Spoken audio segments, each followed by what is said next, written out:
Hi, I'm Joni Hilton, your YouTube mom, and look at this beautiful children's art. What is more joyful and fun than kids' art, right? But this time of year, kids bring home a ton of it from school. And you want to save it all, you want to display it all, but it's just too much. And you feel guilty throwing it away. So here are a whole bunch of ideas of ways you can display and use children's art. Let's go back down to these neckties. These are adorable. These belong to the Prilwitz family, and those kids have made ties for their dad that are priceless heirlooms.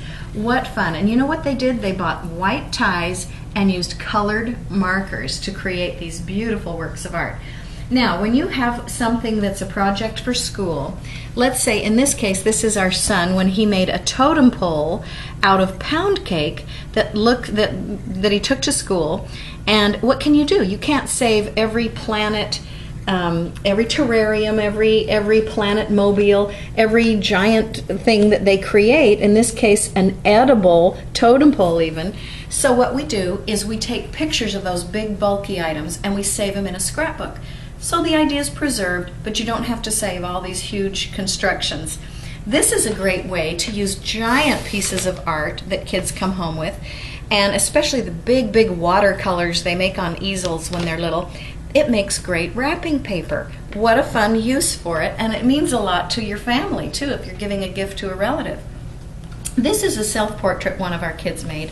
I love it so much, and I've always hung it and displayed it in our home. And I think it's important to encourage kids to make self-portraits and to realize that your home is a place you can display your art. Another use is to make a book out of their art. And here are two examples.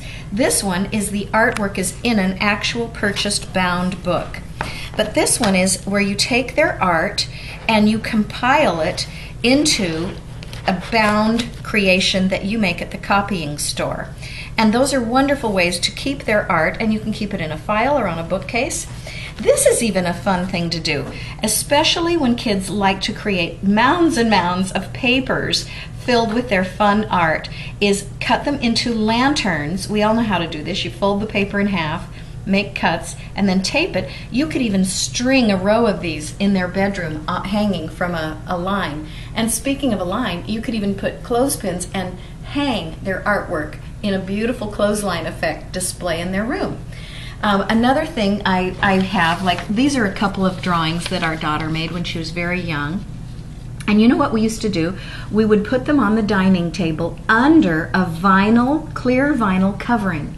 So it actually protects your tablecloth and your table too from little kids with all the knocking and scraping and spilling they do. But it's a great way to put their artwork on display under a protective covering. Another thing you can do with their artwork is cover it with clear contact paper or take it to the copying store and have it laminated and use it as placemats. And that's a fun use.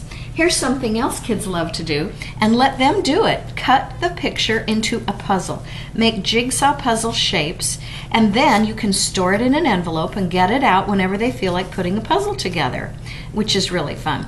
Last of all, really do frame, nicely mat and frame if you can, some of their favorite pieces, and establish a place in your home that's your family art gallery. And just like museums trade out the displays and the exhibits, you do that, and maybe this is the year for the first grade stuff, and next year we'll display all your second grade stuff.